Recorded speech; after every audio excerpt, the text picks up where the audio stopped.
सोचिए अगर 2026 तक पीने का पानी बोतल या टैंकर से मिलने लगे, अगर गर्मियों का मतलब सिर्फ डिस्कम्फर्ट नहीं बल्कि सर्वाइवल बन जाए, और अगर फ्लड और ड्रॉट एक ही साल एक ही देश में साथ साथ देखने लगे।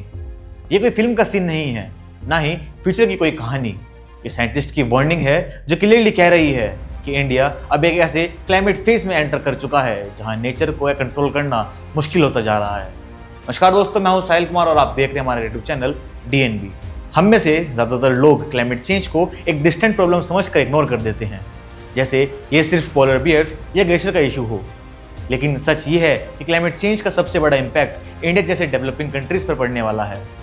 पिछले कुछ सालों में हीट वेव से होने वाली डेथ्स, शहरों का डूब जाना और मानसून का अनप्रेडिक्टेबल हो जाना ये बता चुका है कि क्लाइमेट क्राइसिस फ्यूचर की नहीं बल्कि प्रेजेंट की प्रॉब्लम है। साइंटिस्ट और एनवायरमेंटल एक्सपर्ट्स वार्न कर रहे हैं कि आने वाले सालों में इंडिया में एक्सट्रीम हीट इवेंट्स का नंबर और इंटेंसिटी दोनों बढ़ेंगे। 45 डिग्री से ऊपर का टेम्परेचर एक्सेप्शनल नहीं बल्कि कॉमन हो जाएगा। इसका मतलब सिर्फ गर्मी नहीं बल्कि हेल्थ इमरजेंसीज, पावर सिस्टम का कोलैप्स और काम करने की कैपेसिटी भी कम हो जाना। गरीब तबके के लिए ये क्राइसिस जानलेवा हो सकता है, लेकिन मिडिल क्लास के लिए भी ये एक साइलेंट इमरजेंसी बन जाएगा। इस पूरे क्राइसिस का सबसे खतरनाक पहलू है पानी। इंडिया दुनिया के सबसे ज्यादा ग्राउंड वाटर एक्सट्रैक्ट करने वाला देशों में से एक है। दिल्ली, बेंगलोर, चेन्नई जैसे मेट्रो सिटीज पहले ही वाटर स्ट्रेस झेल रहे हैं। साइंटिस्ट कह रहे हैं अगर ये ट्रेंड ऐसा ही चलता रहा तो पानी सिर्फ नेचुरल रिसोर्स नहीं रहेगा बल्कि पावर और पॉलिटिक्स का हिस्सा बन जाएगा। जब पानी कम होता है तो सिर्फ टैप्स नहीं सूखते, लोगों के बीच की टेंशन भी बढ़ने लगती है। पानी के बाद सीधा असर पड़ता है खाने पर। एग्रीकल्चर इंडिया की बैकबोन है, लेकिन क्लाइमेट चेंज इसी बैकबोन को तोड़ रहा है। कभी ज्यादा बारिश, कभी बिल्कुल बारिश नहीं।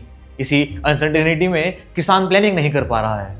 क्रॉप फेलियर, सॉइल डैमेज और प्रोडक्शन लॉस का मतलब है महंगा खाना, अनस्टेबल सप्लाई और बढ़ती हुई इन्फ्लेशन। आम आदमी के लिए रोटी, सब्जी और दाल लग्जरी बन सकती है। और ये सिर्फ एक एनवायरमेंटल इशू नहीं बल्कि इकोनॉमिक क्राइसिस भी होगा। शहरों की बात करें तो सिचुएशन और भी अलार्मिंग है।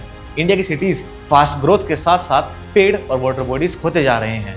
कंक्रीट और ग्लास की बिल्डिंग्स हीट को और ज्यादा ट्रैप करती हैं, जिससे urban heat island effect create होता है। हीट वेव के दौरान इलेक्ट्रिसिटी डिमांड इतनी बढ़ जाती है कि पावर कट्स कॉमन हो जाते हैं। एक्सपर्ट्स इस बात पर एग्री करते हैं कि कुछ इंडियन सिटीज फ्यूचर में पीक समर के दौरान रहने लायक नहीं रहेंगी, जहां सिर्फ सर्वाइव करना ही एक चैलेंज होगा। आने वाले समय में ये क्राइसिस एक नए फॉर्म में दिख सकती है, क्लाइमेट माइग्रेशन।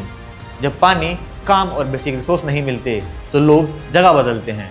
माइग्रेशन गांव से शहर तक लिमिटेड नहीं रहेगा बल्कि शहर से शहर और शहर से गांव की तरफ भी हो सकता है। इसका प्रेशर हाउसिंग, जॉब्स और सोशल स्ट्रक्चर पर पड़ सकता है, जिससे इनइक्वालिटी और टेंशन बढ़ सकती है। इस पूरे सिनेरियो को समझना जरूरी है क्योंकि ये सिर्फ एक नेचर का इशू नहीं है, ये हमारी लाइफस्टाइल, हमारी प्लानिंग और हमारे डिसीजन का रिजल्ट भी है। डेवलपमेंट के नाम पर फॉरेस्ट का कटना, रिवर्स का पोल्यूशन और रिसोर्स का ओवरयूज हमें एक ऐसे मोड पर ले आया है जहां वार्निंग इग्नोर करना खुद को नुकसान पहुंचाना जैसा हो सकता है। ये वीडियो डर फैलाने के लिए नहीं है, ये जगाने के लिए है। अभी भी वक्त है संभलने का, प्लानिंग करने का और रिस्पॉन्सिबल चॉइस लेने का। लेकिन अगर हमने अभी भी इस क्राइसिस को लाइटली लिया तो क्लाइमेट चेंज हमसे कोई परमिशन नहीं मांगेगा।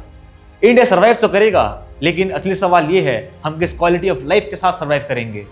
अगर आपको ये लगता है कि ये मैसेज हर इंडियन तक पहुंचना जरूरी है तो इस वीडियो को शेयर जरूर करिए और कमेंट में लिखिए इंडिया कैन सर्वाइव। नमस्कार।